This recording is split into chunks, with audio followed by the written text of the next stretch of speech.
শহর ছেড়ে আসার পর আমার মাথায় একটা কথা ঘুরছিল। আমি যতদূর জানতাম প্রেগনেন্ট অবস্থায় কখনোই ডিভোর্স হয় না। তাই আমি সেদিন যে ডিভোর্স পেপারে সাইন করেছিলাম সেটা কখনোই ডিভোর্স বলে গণ্য হবে না। তাই বাবাকে বলে দেই যাতে নতুন করে আবার ডিভোর্স পেপারে কাগজ তৈরি করা হয়। বাচ্চাটা পৃথিবীতে আসার পর নিহানের কাছ থেকে পুনরায় ডিভোর্স আনার ব্যবস্থা করতে হবে এবং ওকে তখনও জানাবো না আমাদের বাচ্চার কথা।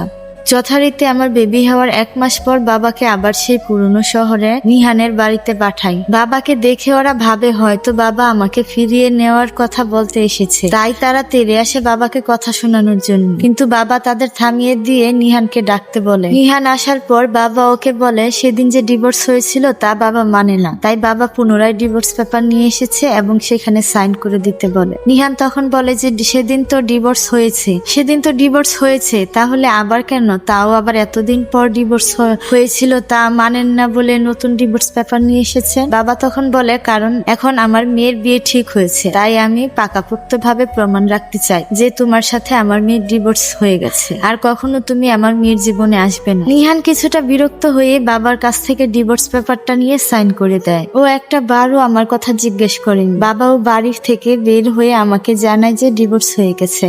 তখন আমি একটা স্বস্তির নিঃশ্বাস নিই। বাবাকে আমি সবকিছু শিখিয়ে দিয়েছিলাম যে কি বলতে হবে। আমার সন্তান আমার কাছে রাখার জন্য আজ ওদের মিথ্যা বলতে হয় এবং আমাকে ছলনার আশ্রয় নিতে হয়। ওদের যেহেতু বলেছে বাবা আমার বিয়ে ঠিক হয়ে গেছে, তাহলে কোনোদিন যদি ওর সাথে আমার দেখা হয় তখন হয়তোবা ভাববে বাচ্চাটা আমার দ্বিতীয় হাজবেন্ডের, কিন্তু ওর সাথে যেন আমার আর কোনোদিন দেখা না হয় সেটাই চেষ্টা করব সবসময়। কিন্তু এক দেশে যেহেতু থাকি, কোনো একদিন হয়তো ঠিকই দেখা হতে পারে এবং তখন কি হবে সেটা না হয় তখনই দেখা যাবে। সময় তার মতো করে চলতে শুরু করে। আমার মেয়েটাও সময়ের সাথে সাথে বড় হতে শুরু করে।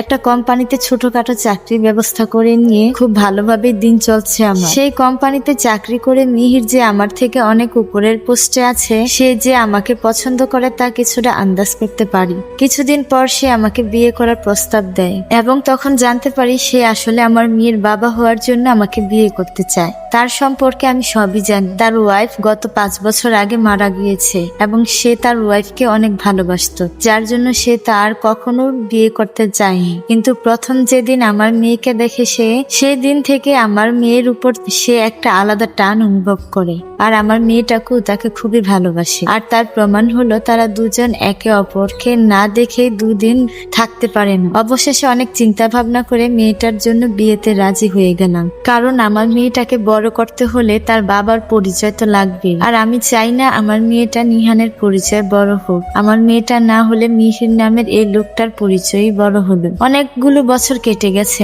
আজ মিহির আর আমার 8ম বিবাহ বার্ষিক এবং আমার 3 বছরের একটা ছেলেও আছে। এই 8টা বছরে এইটুকু বুঝতে পেরেছি পৃথিবীতে নিহানের মতো যেমন স্বার্থপর, ঠিক তেমনি মিহিরের মতো ভালো মানুষও হয়। আমার মেয়েটাকে কখনো বুঝতেই দেয়নি যে সে তার আসল বাবা না, সে আমার দেখা একজন শ্রেষ্ঠ মানুষ ও আদর্শ বাবা।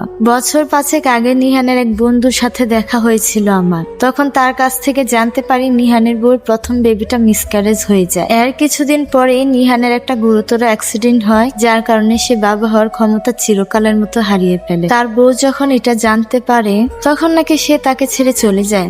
এরপর নাকি নিহান অনেকটা ভেঙে পড়ে মানসিক ভাবে। সে নাকি আমার খোঁজ নেওয়ার জন্য অনেক চেষ্টা করেছিল, কিন্তু কোনোভাবেই আমার খোঁজ পায়নি। তার মাও নাকি মারা গিয়েছেন এবং ইদানিং তার শরীরের অবস্থা নাকি খুব একটা ভালো যাচ্ছে না।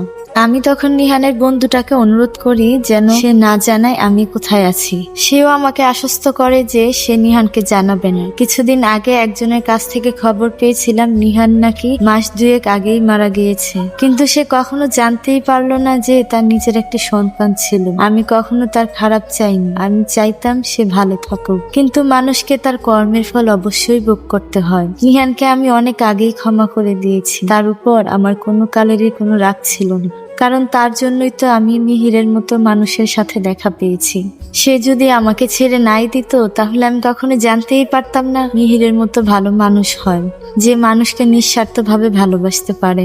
গল্পটি এখানেই সমাপ্ত হলো, কিন্তু সবথেকে কষ্টের বিষয় হলো কি লোকটি যখন মারা গিয়েছে ওই কথাটা বলা মাত্রই আমার বুকটা কেঁপে উঠেছে।